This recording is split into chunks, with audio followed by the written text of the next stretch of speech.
Kaya pala naging ganito ang resulta ng kapalaran ko, kasi alam ng Diyos na kaya ko. Sa edad kong to, napagod na ko magmadali, kaya lahat ng ginagawa ko ngayon, ini-enjoy ko na lang. Siguro sa dami na rin ng aking pinagdaanan, napagtanto ko na ang buhay ay mas malawak at mas mahiwaga pa sa mga problemang dumarating sa buhay natin.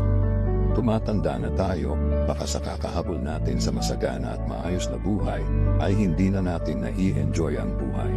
Baka nabubuhay na lang tayo dahil nape-pressure tayo sa sasabihin ng ibang tao.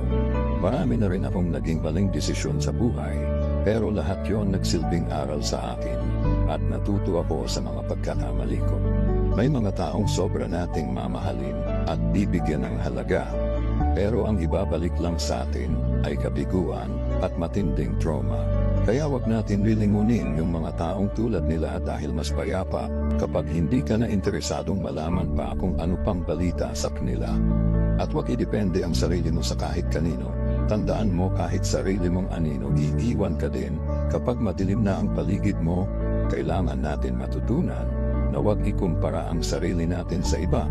Dahil hindi natin laban ang laban nila karera mo to, di nila karera. Dahil ang buhay di naman nasusukat sa kung sino ang mayaman, kundi kung sino ang payapa.